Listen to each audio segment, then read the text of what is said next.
Well, thanks everyone for joining and just being patient as we just got set up. So, we are into our spring series to help with your projects. So, we will be focusing on how to implement your project.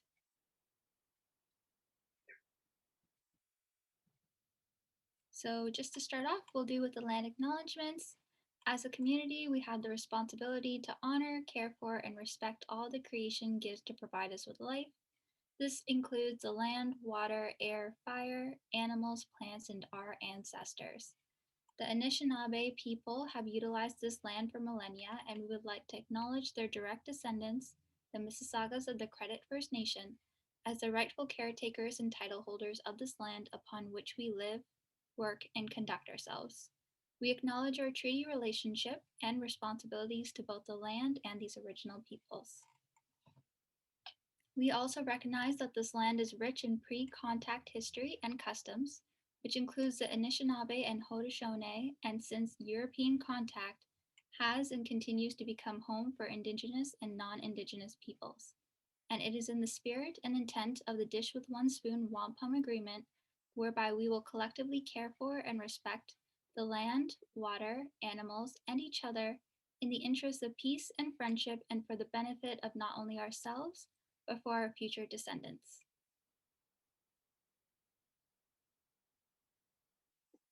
So, welcome to our call. Katie and I will be facilitating this. If you have any questions, please feel free to put it into the Q&A session.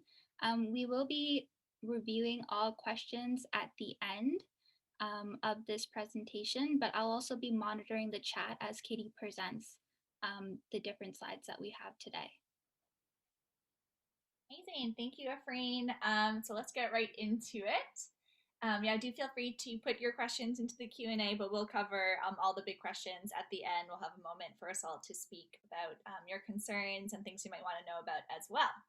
So first of all, this is just our schedule again. You might have seen it. This might be your first time coming into our spring webinar series. Welcome. We're going to be hosting these sort of webinars every Tuesday from 5 to 6, and we'll cover certain areas of the project that we think that you might need extra guidance on or extra help as you put them together. This is a Zoom webinar, so you won't see a microphone feature for yourself nor an opportunity to turn on the video.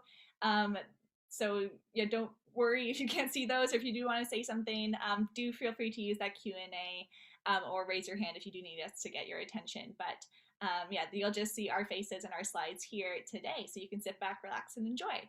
So as you can see, today is all about keeping engaged with your project. And we'll talk about all the upcoming stuff soon, but just so you know, there's exciting things we're planning for spring break with daily sessions and fun activities. If you're coming into this webinar, or even we've gotten lots of questions about how to calculate and measure your impact, there's going to be a whole section where we talk a little bit more about that specific part of the final report. So you can see all these other sections coming up. And then, of course, our wrap-up event is on May 12th. So you're excited. There's lots of things coming. Cool, so let's get into today. Today is all about keeping engaged with your project. So I thought that I'd start back from the beginning and I'd recap what greenhouse gases are and why we're doing this project here that you're getting involved in. Cool. So greenhouse gases, as you may or may not know, they are gases that are released up into the atmosphere. They can be both naturally produced through just general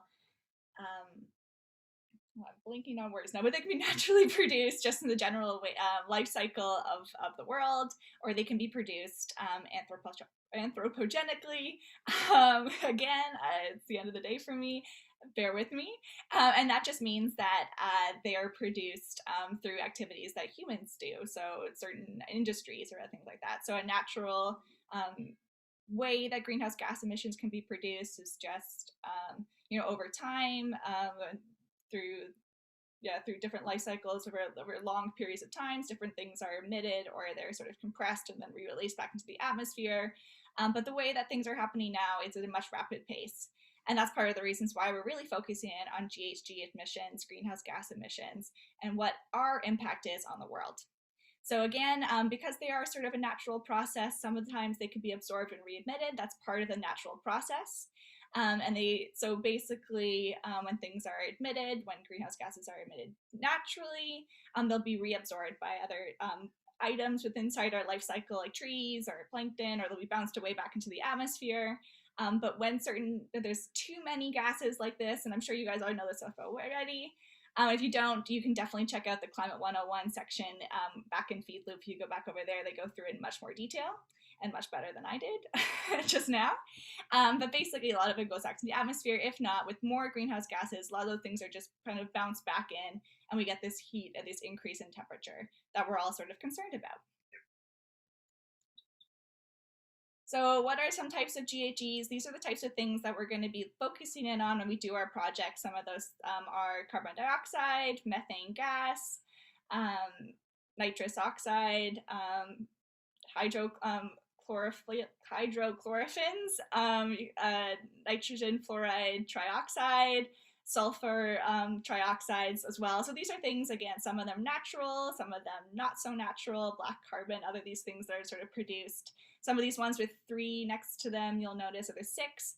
Those ozone is also another greenhouse gas too. Some of these are naturally occurring. Some of them occur based on the way that we're sort of different products that are going into our atmosphere. So these are just the general GHGs. The most common ones that we'll talk about a lot are, of course, the nitrogen dioxide, the methane, and the CO2. And of course, we talked a little bit about it before, but the biggest sources of greenhouse gas emissions, the ones that we're focused on for the project, are transportation. So what are some of those greenhouse gases most associated with transportation? Those are those ones that I pointed out that are the biggest ones: the carbon dioxide, the nitrogen dioxide, and the methane. Again, agriculture is also those 2 big ones, methane and nitrogen dioxide. These are ones that are most produced by these types of things. I picked agriculture because that's most associated with food and waste. Which is, again, 2 topics that we sort of focus in on here in this project as well. Just wanted to go over it generally again, why we're doing this. Well, GHG emissions are emitted, they're released into the atmosphere. There's also a whole process to remove it, part of what we're doing. So there's like lots of natural processes, like trees actually take in a lot of these greenhouse gases, or other sort of natural processes as well. You can have carbon sinks. Again, if you're looking for more information about that, you can go to our conference webinars. Conservation Halton Sasha does a really, really great webinar all about carbon sinks, and a little bit more about the natural and the ways that we are sort of mimicking that in sort of the technologies that we're producing, which is really cool. So there are lots of ways to remove greenhouse gas from the environment, and part of them, of course, is just reducing and not putting them there in the first place. Again, I kind of alluded to this before, but a source is something that emits GHG, and a sink is something that removes it from the atmosphere. Again, if you want more information about that, do check out Conservation Halton's webinar. I just wanted to go over these terms just to kind of emphasize why it is that we're doing the project, because one of the reasons and one of the important things about staying engaged with your project is to recognize that all of these big terms, these global ideas and concepts, they do sort of relate directly back to our own lives as well. Cool. So now that you kind of we went through it very, very quickly, and probably not as great as I probably was hoping I would do. But if you do want more information, do ask more questions, and I will go through it again. And there's so much more information that we can give you. You can check out on the toolkit too, specifically about GHG emissions, what they are, where they're going, and how they kind of are produced and created. There's lots of information there. So part of being in this project is to do that research so you can understand why it is that we're doing the things that we're doing right now. So as we talk about our project, we wanted to talk about some challenges and tips and some common barriers that people identified that stop them from potentially taking that step in order to reduce their GHG in their own lives. So this information here is pulled from one of our surveys that we did within our own community. So it's called the Every Action Counts survey. You might have heard about it, or maybe you also filled it out for yourself, or maybe your parents did. So these were some of the barriers that were identified by our community. So you can see some of the things there. Maybe when you're starting on this project, or before you even put in your project idea, you're probably thinking some of these things as well. So we know that sometimes when you start to think about these different changes, there can be challenges within yourself you have to think or move through. and then also through other aspects of your life, just trying to fit those things in. So we appreciate you guys all taking the time to be here with us, and also taking time to the project, because as you can see, part of the barriers is I don't know what I'm doing, it takes too much time, I'm too busy, and you guys have already pushed past that to be here today. So there you go. Awesome. Which I thought would also be helpful just to share based on that survey that we did, is what people thought would be more helpful in order to get them more involved and to get them to take action more. And part of that is attending workshops and learning more about the from websites, or even learning about different incentives and things that they can offer information wise to help them take that step. So that's part of being here. That's part of what you'll be doing as well. As you go through this process, you are now becoming an information center for you and your family and your friends by going through a process and sharing your results as well. So thinking back to the reasons why we want to do this project, why it's important, thinking back to the context of the global sort of climate issues, and then what you can do here is just a way for you to mentally stay engaged within your own project. Cool.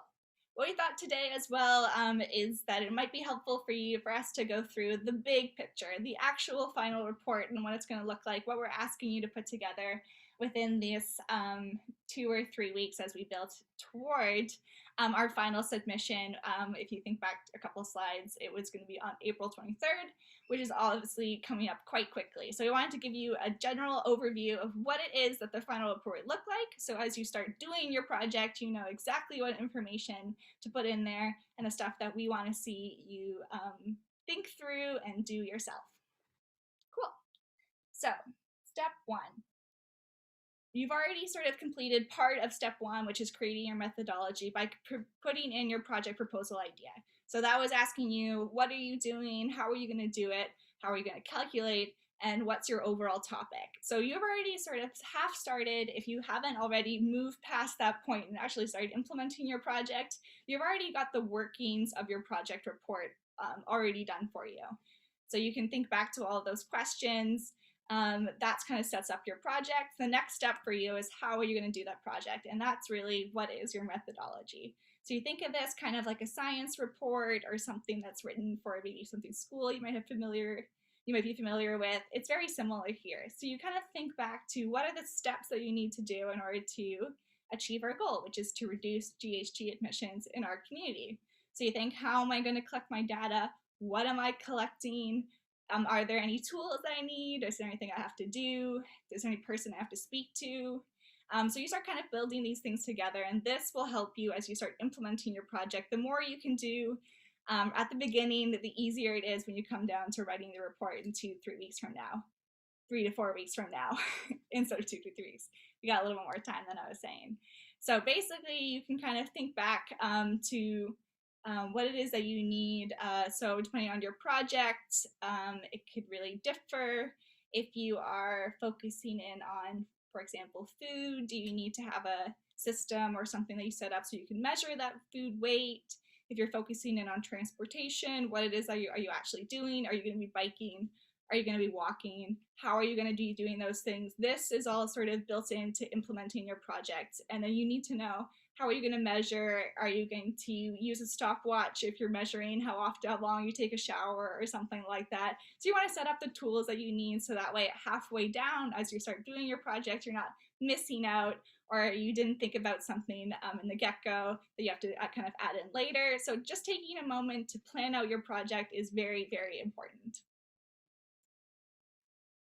Cool. And I just want to take a moment to talk a little bit about, like, what are you collecting? So this could be a lot of different things. There's a lot of information out there, and there's a lot of information that you can actually collect depending on what topic that you've chosen.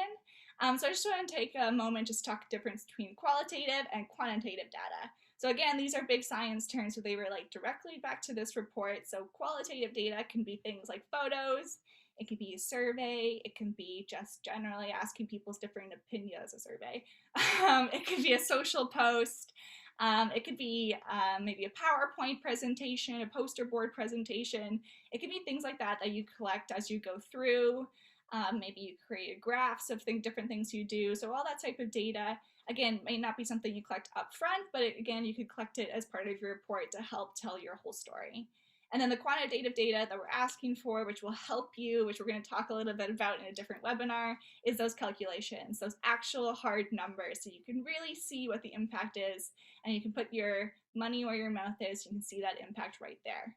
So we already know, we're already asking you for the quantitative data. If your project is a little bit more outside maybe our direct scope or ask, or you want to do something maybe a little bit more creative, then you can start thinking about that qualitative data. Or not even if you're not doing something outside of our scope and you just want to take some extra pictures to show the process. All of these things kind of help tell your story, which is what we really want to ask for you as well. Part of the report is we want to know what your impact is, but we also want to know how you did that impact, and so that you can share that with others as well. Also thinking about the methodology, you want to think, are there any obstacles or are there any barriers before I start my project that I need to think or address right at the beginning? So sometimes as you go through a project, you meet those barriers and you meet those obstacles you weren't really prepared for, and then you have to troubleshoot at the moment. We'll talk a little bit about that next week. We'll also have a special guest next week, Uzair, who'll talk a little bit more about that from his own experience.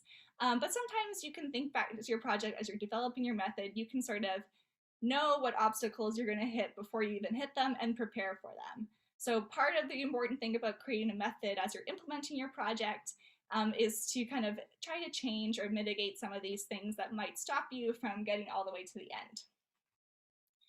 Some obstacles could be, and some things you can hit right off the bat, it could just be your scope. Maybe you know that packaging, the production of items is a really, really big impact on the environment, but you might not have control over how items are packaged or put together, but what do you do have control of? So then you can kind of shape your idea around what it is that you can and can't do. You cannot decide, for example, what type of car you drive. That maybe that could be an obstacle for you. But then you can just put that as part of the calculations. You just know that certain cars release more emissions, so you just put that into your project. That's why we ask you to identify those types of things. That's not a great example of an obstacle. Freen, if you think of a better one, do feel to jump in, or if you know one as well, you can put it in the Q&A and we can say it out loud, but those are just things off the top of my head. Cool.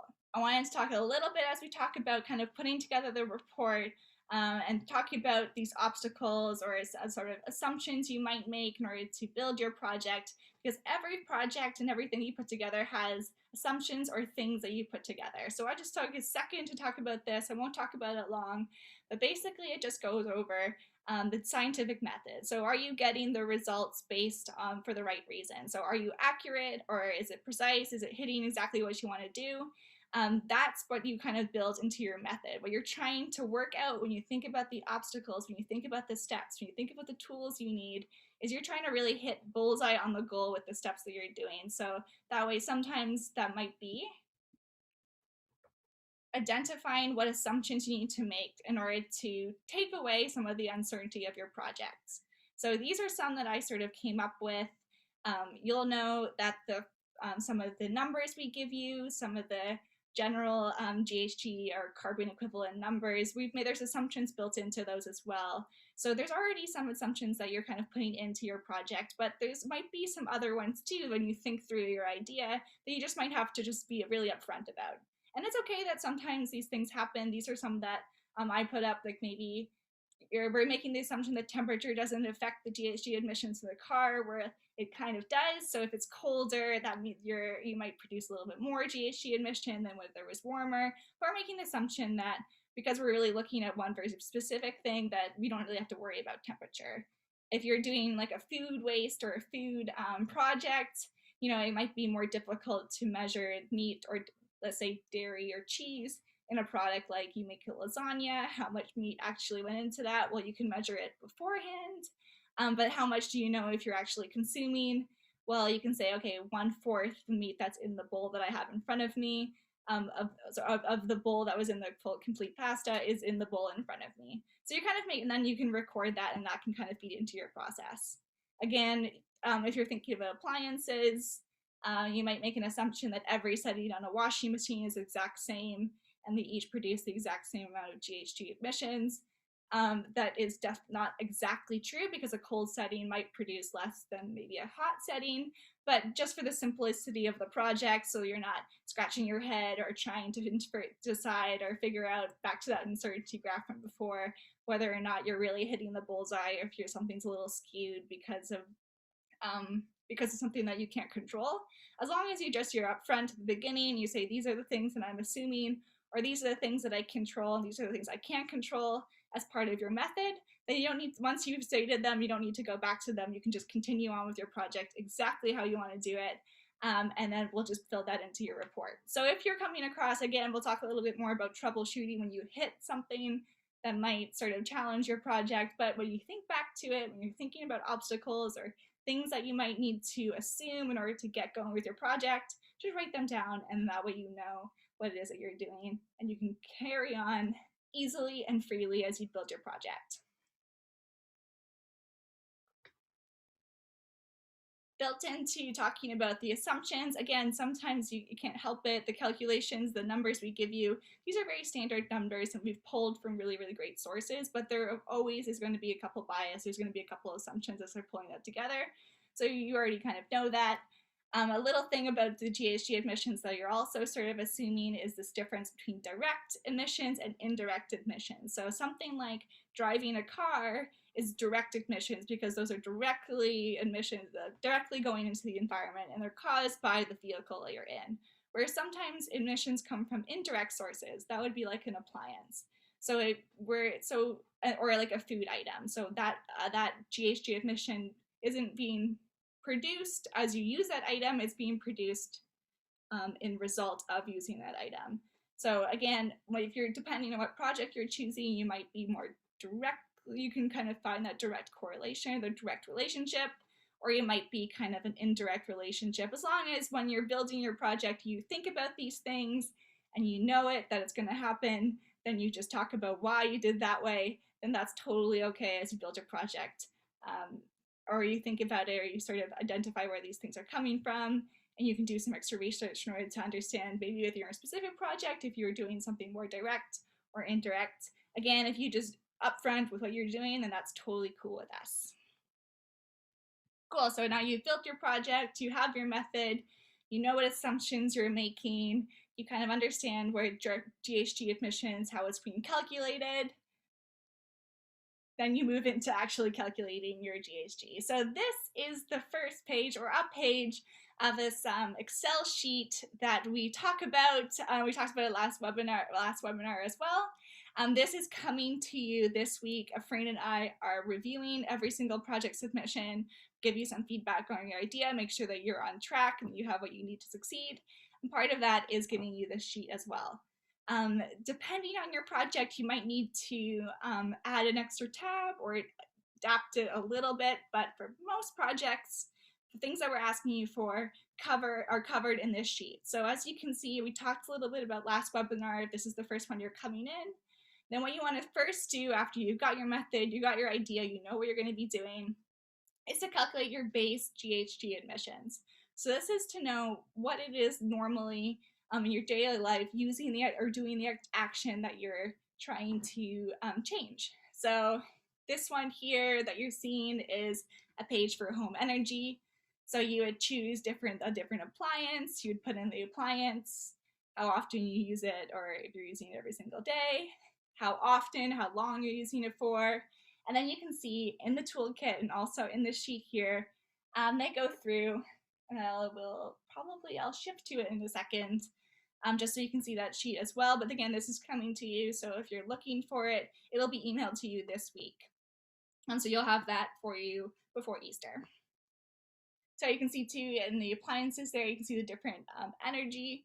So if you're looking at home energy, you might look at your home energy bill, you might look at your water bill. And then again, what we've got for you is the different watts per the different appliances. So again, when I was talking about assumptions that you make, these calculations are standard, but they are also there's assumptions built into them. You can just say, I'm using the numbers here in the table 1 provided to me by the toolkit. That's totally cool. As you build your thing together, we wanted to give you the best data that we possibly can. So that's all there for you as well as you build through your sheet. And then after you've got your baseline calculations, if you're wondering how long do I do my base emissions for before I start really taking in my actions, well, it's really up to you. As long as you record how many days you did your base activity for, um, then that's just, you just have to be upfront. Just like I said, with your assumptions, you just have to put in honestly how long did you measure your baseline emissions for, and then how long do you do your action for, and that is where we can see the impact. Cool. So I'm just going to switch over from my share screen into my Excel doc so I can just go through a little bit about what that sort of looks like. Then I'm going to pop back into our breakdown of the report. So again, I'll just recap right before I switch over, and then maybe if we can go through some of the questions just during that transition. So the report is basically your part of your proposal, the who, what, why, their method, how did you do what you did and why, and then the calculations, and then the second part I'll go into right after I show a little bit more about the calculation sheet. Awesome. So while Katie brings that up, there's been lots of questions, which is amazing.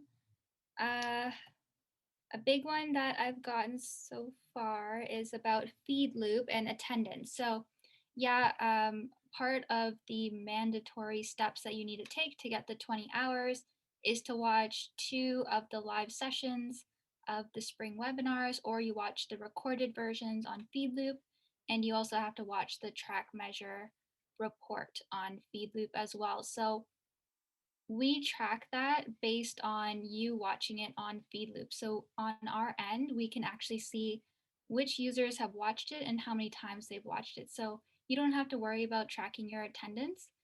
We can see it on our end. If you're concerned because you watched it on YouTube or some other platform, like you had gotten together as a group and you all watched it through like one FeedLoop access, then just email Katie and I just to let us know so that we can make that change on our end so that we know that you've actually completed the mandatory steps.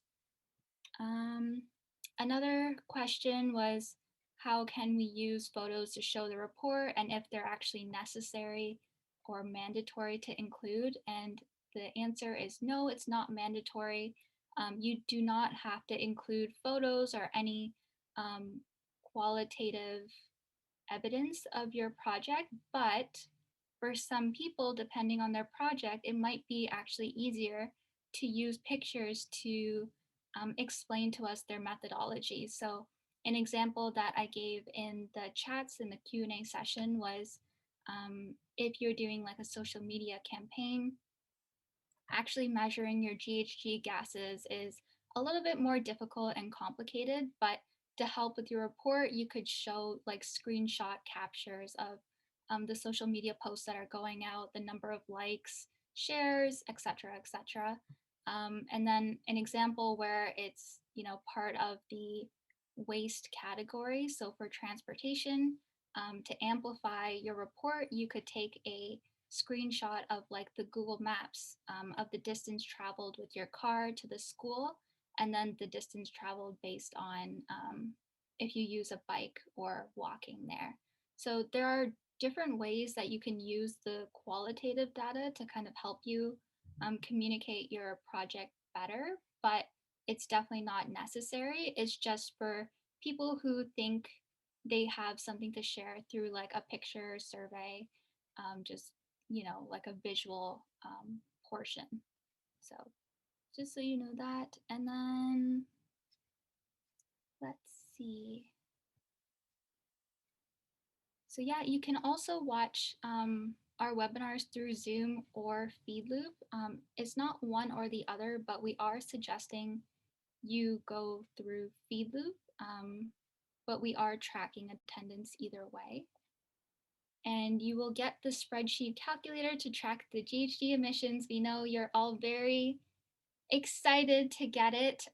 So Katie and I will be emailing every single person who has submitted a project proposal. We are currently reviewing them just to make sure that you guys are on the right track. And you'll be getting an email from us by the end of this week, just with our approval, any comments or feedbacks that we might have to give. And in that email, you'll also be receiving the GHG spreadsheet calculator that's on Katie's screen right now. And then the last question is, can you make changes to your project after you submitted the proposal form? Absolutely.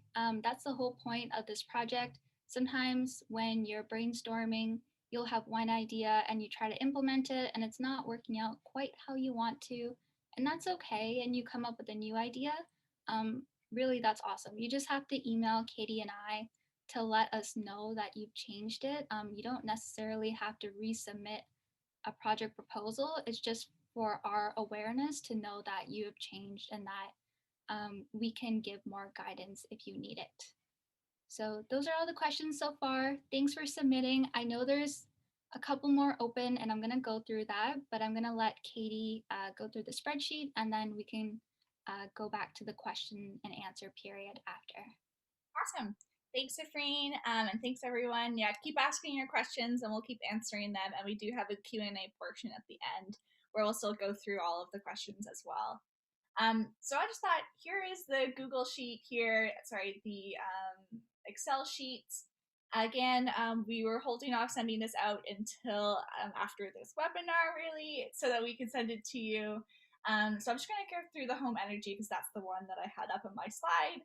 But as you can see down here, we have a tab for transportation, for food, and for waste. So if you're doing a more food item or something more waste related, and again, depending on your project, there might be some additions and or modifications to the sheet here. This is just a base sheet, something to get you started to help with those calculations.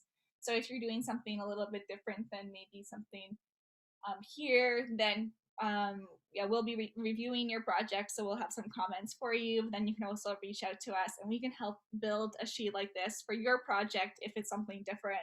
One that flags to me is maybe like water. If you're looking at how often you shower, how often you use water, you can check your water bill, but it doesn't necessarily fit into the tabs here. So if maybe that's something you're thinking about doing or thinking about including, of course, we'll be in touch, but they might have to shift some of the tabs here. So my whole point for that spiel was these is a really, really good way we've made this as a tool for you, and do make sure that it fits within your project. And then if you have any questions, we're here for you. We'll go through this in more detail. We have a whole section. We'll go through track measure. We'll invite Denise and Mike, who are from the track measure record session, to come back and answer questions as well. They're a wealth of knowledge that we can pull on in order to support you. Well, so back to the sheet. So here I am. I'm doing my baseline gas emissions, GHG emissions, and I can pick my appliance. So say I'm looking at my hair dryer, and I'm also looking at my coffee maker. So you can put all of those things in there. For my baseline GHG emission, this is to see what I normally would do, what my normal usage of these items are, and I do that for 12 days. How often am I using my hair dryer in seconds? So you'd have to time that. I speak back to your methodology. You want to have some of these things with you, so you know that they're ready, so you can do your project successfully. So let's say I use my hair dryer for 120 seconds a day, and I use my coffee maker for, let's say, 300 seconds. I don't know exactly. I think it would be way more than that if you're thinking about how long it takes to make a cup of coffee. It'd probably be way more. And then you can look back to the table here. If you're using an appliance that's not in this table, definitely reach out there. We can find the numbers for you. You can also look on the internet yourself. There's lots of great resources. Some of them are linked in the toolkit. So you can go and you can search for this number specifically in order to find what it is that you need. So I look and I find my hair dryer, so I can put that number in there. And I look here for coffee maker, and I put that number in as well. So if you've sort of started a sheet like this, then do feel free to keep using the sheet that maybe you've already have started. This one, we've set up some of these calculations for you, so you can see that those numbers are sort of built in on your behalf, which is very helpful if maybe math isn't your strong suit. But if you can set this sheet up for yourself. using the calculations that were put into the Track, Measure, Record webinar. So this is just pulled again from that webinar you would have already watched. So I have that there, I have my base thing as well. And then for my after, it'd be the same thing. I would pull the same appliances. That's one of the really ones I'm focusing on. Maybe I do this for same amount of days. And let's say that I just cut them out completely. So I'm not using them at all. Here, this is a sample example. This is sort of similar to your project that you can see that it's very simple to fill out and use, and you'll get all those numbers and you'll find your totals at the end. If you're doing sort of the mix of topics, you can see that you can use multiple different tabs to calculate all the different things that you're calculating. Again, this is a tool to help you to take some of the pressure off building those calculations so that you can do the best project you can, and you can write up the best project you can as well.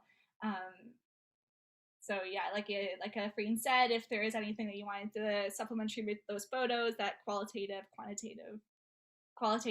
material is not necessary for the project. We really want to see is the calculation numbers, and we really want you to fill out the report. But if you did think that was helpful to you, if you're maybe a more visual person, you want to add that stuff in, then that is an option for you as well. Cool. So that is the calculation template in a nutshell.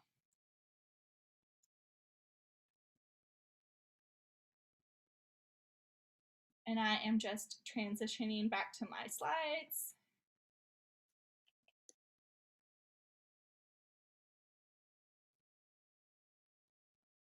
Cool.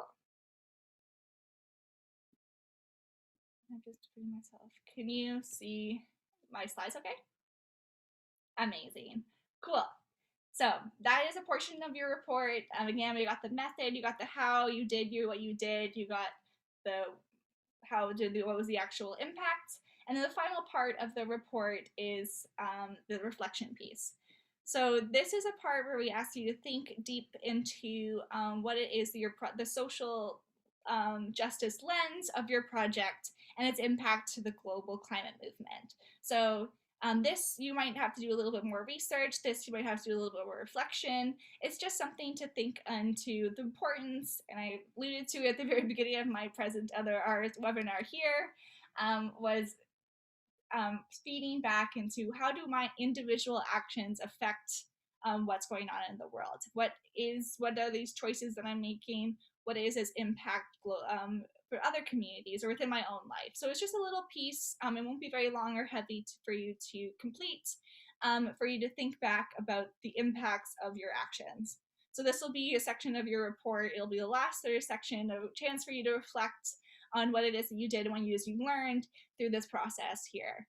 And all of this stuff will be given to you as a section of the final report. So we'll go through a little bit more about final submission in a different webinar, but just so you know that it's coming up, and so you can jot down your thoughts or anything, you can do some research now into maybe if you're focusing, again, I alluded to water, if you're choosing to maybe reduce your shower time, or just trying to have cold showers instead of hot showers or something like that, then you could look into maybe a little bit more of the climate justice lens on water or something like that. If that's something that's passionate to you, then you can look into that specifically. If you chose your topic and you weren't really thinking about the reflective piece in general, I think every single part of this topic, and we know that transportation and home energy are the biggest emitters of GHG emission. We know that GHG emissions directly contribute to climate change and the way that our world is warming. So there is a lot that you can pull from.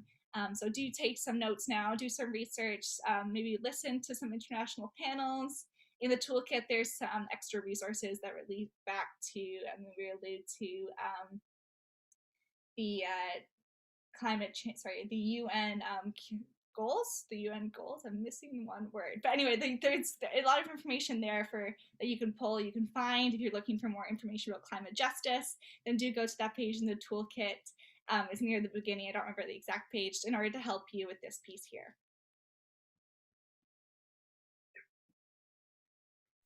Cool, and here is some tips that we're just highlighting again to help you as a recap as you build and implement your project. So some tips would be to do some research, find out more about the GHG emissions.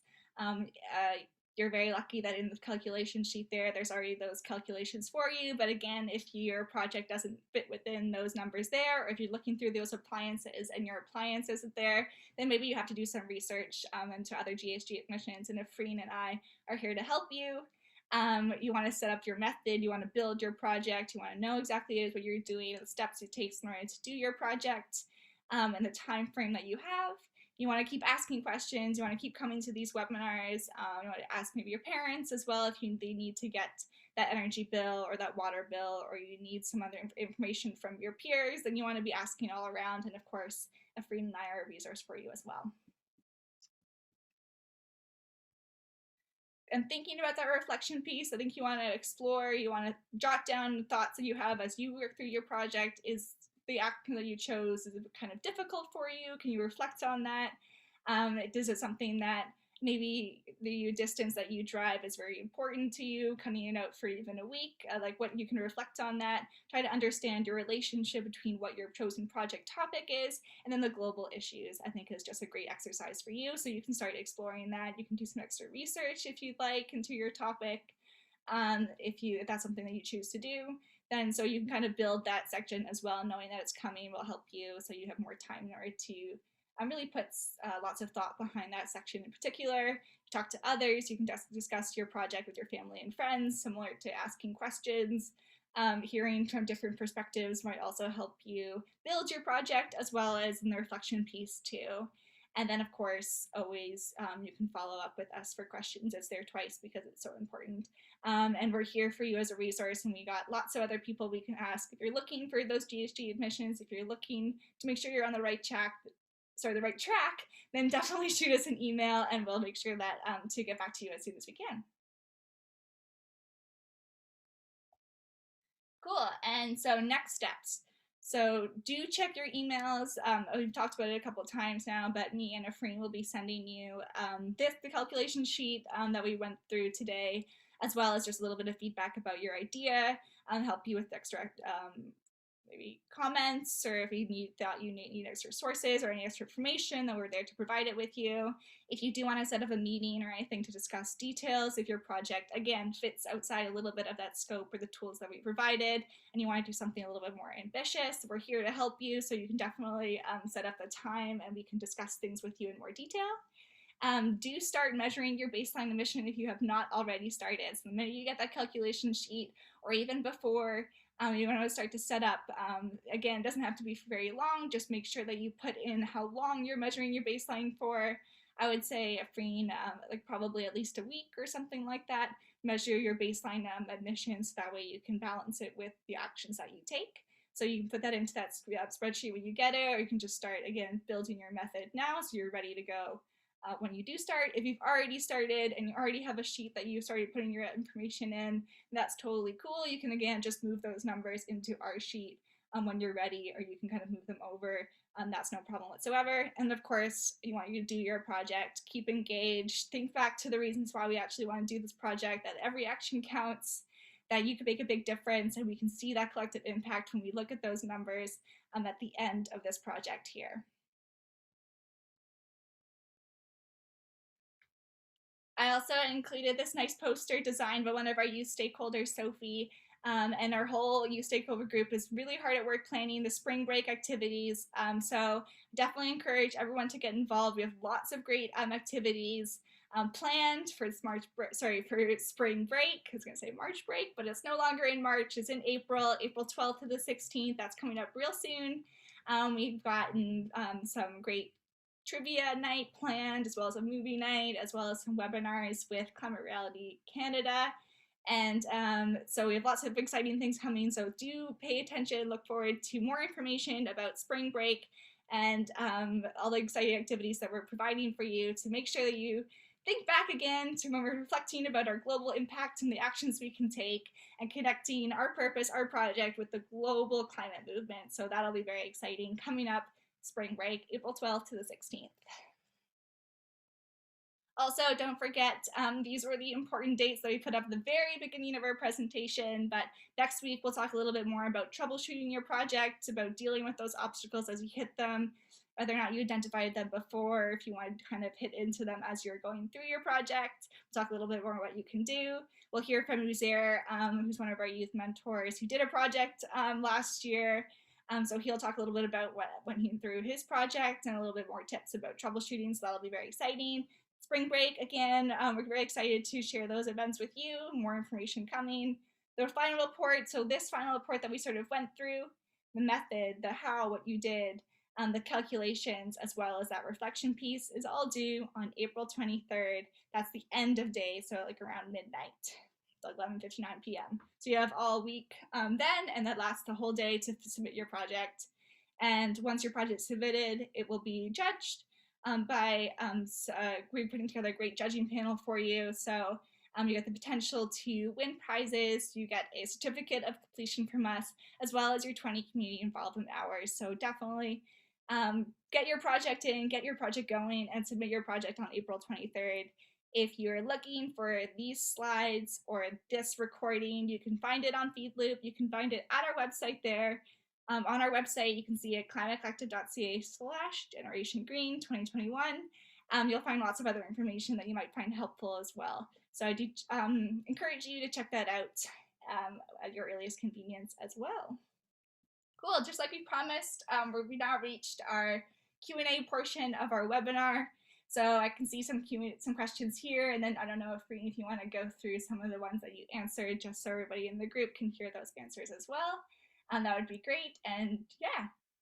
Yeah, okay, so one question is, so is the spreadsheet for the baseline emissions only? No, actually, there's two columns. So one is for the baseline emissions and one is for the program emissions. So the baseline is before you implement your project, and oh yeah, it was right there. And then the program emissions, yeah, this is great. Thank you, Katie. No worries. So on the left side is the baseline, and then on the right side is the program. So after you have started implementing your project, and then what occurs is that we have a formula at the bottom that takes into account the baseline and the program. So you need both columns filled out, and it'll give you the final total greenhouse gas emissions that have been reduced based on whatever project you've implemented. And then the second part to your question, can we email to set up one-on-one meetings for some clarification? Absolutely. That's why we're here. So just shoot us an email with some times that you're available, and we'll get back to you ASAP to schedule a phone call or Zoom, whichever you're more comfortable with. That is why we are here. Great. So question for Katie. If I switch from one appliance to another more energy efficient appliance, how would I show that in the chart? Yeah, it's a good question. It might mean you have to do a little bit more research about the difference between those two appliances. Sometimes, if you're lucky, if you look in the manual or if you look on the packaging of certain products, you might see some information there about the energy that it uses. If you look at the sheet here, because this is home energy, you'll see that what you actually need to know is the watts, the joules per second. So if you're lucky, you might find that in the manual. You might need to research that. Sometimes you might not be able to find that difference. So you just have to keep looking. It could be on the, depending on what type of product it is, they might have that information on their website as well. So it would require some searching. And then if you can't find those numbers, we just have to include that as maybe one of your assumptions or maybe one of the comments, or maybe when you reflect back, you kind of talk about that specific part as well. Sometimes answers might not have, it's very easy questions. Sometimes it's super easy to find the information, sometimes not. But if you're looking for the difference between specific products, then yeah, it might just require a little bit extra research on your part as well. Awesome. So the next question that I have is, when we do finish our project, where do we submit it? So Katie and I will be emailing out the final Google Form submission closer to the deadline, but we also will be including it directly into our toolkit. So there is a portion where it's like step 7, and it says coming soon for the Google link for the form. We will populate that, and we will also send email notification that it is now live for you to submit your final project report. And if you're ever curious about the questions that are actually on the Google form, just to prepare for it, that's within the toolkit as well. I don't know the exact page number, but it's like 30 to 37, somewhere in those 7 pages. We just detailed, like, I think it's under the judging process, the different types of things that you should be considering, the reflection piece, the methodology questions. All of those are already in the toolkit, so you can start preparing now. And then once we give you the Google form, you can just submit it. When can we expect your emails? This week, by the end of day Friday, you should receive an email from Katie or I. We are, what's the term? We're like associated with certain students. Is that the right word? I don't know. But basically, we've split up the group because there's like 200 responses of people who are completing a project. So we've split that group up. So 100 is for Katie and 100 is for me. So you'll be receiving an email by Friday, end of day, and then you can start working on it. Awesome. Sorry, I'm just going to share it just so because we were alluding to it. This is the toolkit. If you haven't received it, when we send the calculation sheet to you, we're also going to be sending the link to this as well, so you have lots of places to find it. So the steps that we were talking about are on page 36. You'll see everything here, the requirements for you, links to anything that you need to fill up. This is an active there's an active link, so anything that we add into here, once you refresh the page, you'll see those updates. But again, you can see planning your initiative, planning your project, all the steps there. If you're thinking about the reflective piece and you want a little example, you can see that we've typed out just a sample of what it is that we're kind of looking for. So you can make sure that you're on the right track. And of course, this is just a sample. So if you write more, if you go into it a little bit different perspective, then there's really no wrong answers for this section. It's really just a chance for you to reflect on the experience as well. But you can get a sense of what it is that we're looking for. You can look for examples here. You can find sample calculations. There's lots of great stuff in here for you. Awesome. And then another question for Katie. If my appliance runs all the time, like a refrigerator, what should I put for time for my baseline emissions? Yeah, that's a really good question. Yeah, and a refrigerator would use something you can unplug or turn off or not use necessarily. I mean, my initial thought, I might have to come back to you if I think about this for a little, is to just, if you're measuring it for a certain day or like a week, then you can find out how many seconds is in a day or a week or something like that. You just put that number in. My question there, if you're looking at your refrigerator as a home appliance that you're using, that's kind of setting up your baseline, what is your response reaction? So if you're looking at a certain appliance, the intention is to take an action or to reduce GHG emissions. If you want to build in everything that you use, and then that way it's sort of, when you start doing your actions, whatever it is, maybe it's using, like I said, the hair dryer, if you just stop using it, and then if you stop using an appliance, it's just 0. If you use it less, then you can just cut those as seconds. But if you're counting something like a refrigerator, like what is the response reaction? It doesn't have to be a response reaction. Maybe it's just you want to go through your house, look at every single thing that's plugged in, and measure that for a whole entire week.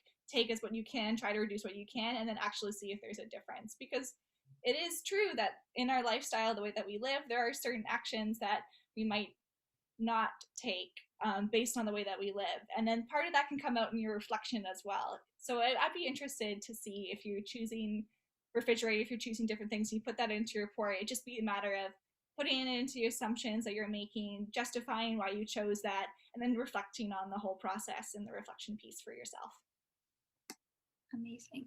That was a perfect answer. So much better than what I would have done.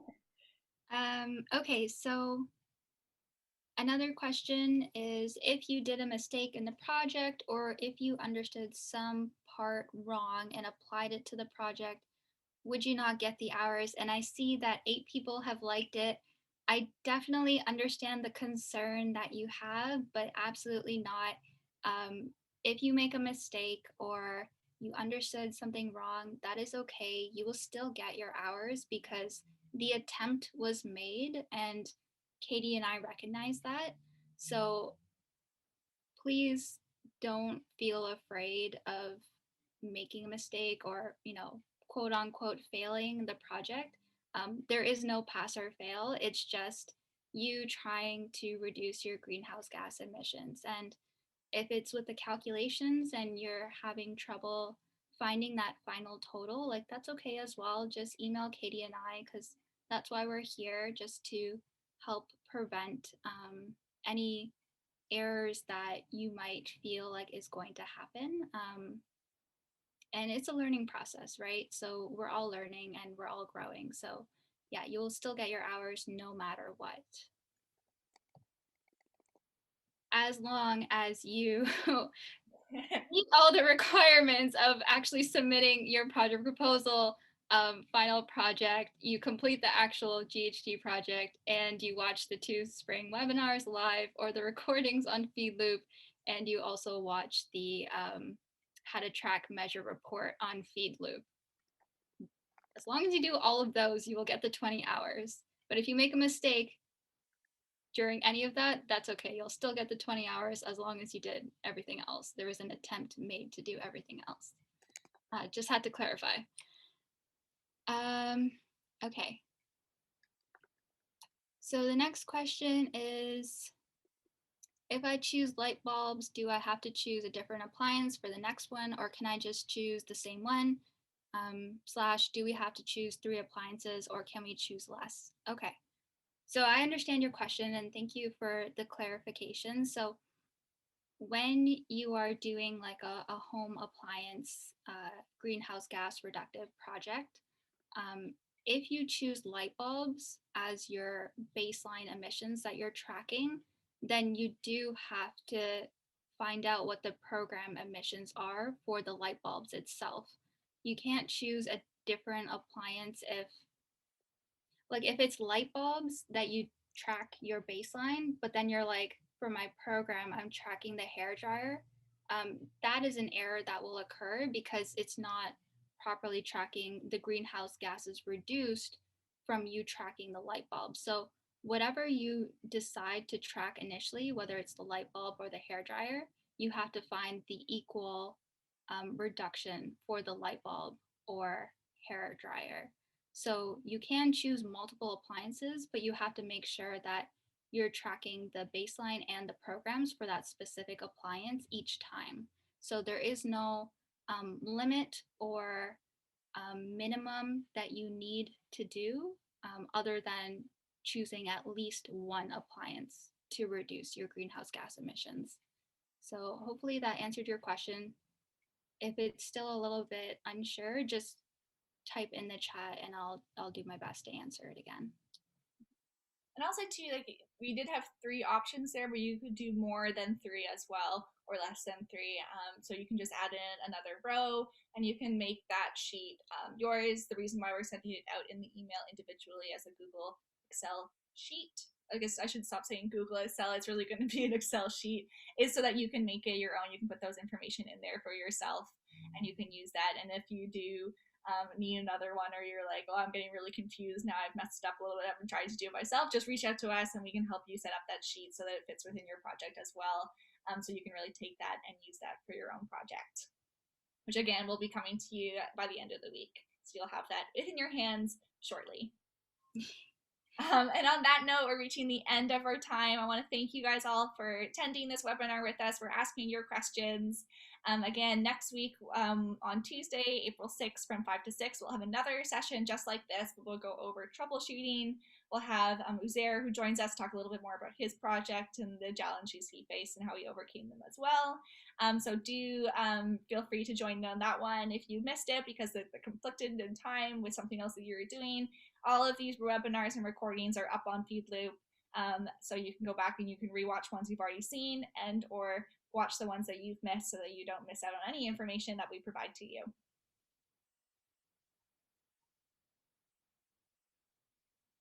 Awesome. And that's it. Yeah, and thank you all for attending. If you do have any other questions, oh, I should throw it up.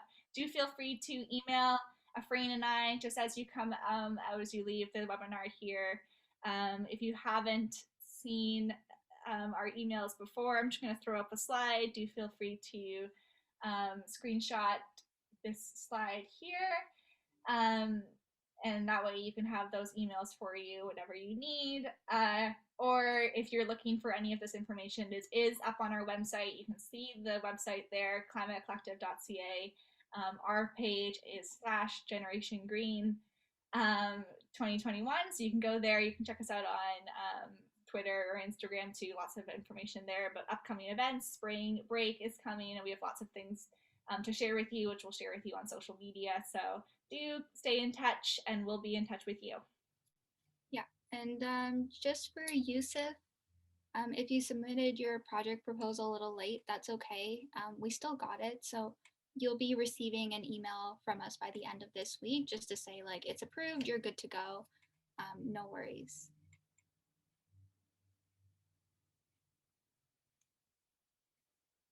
All right.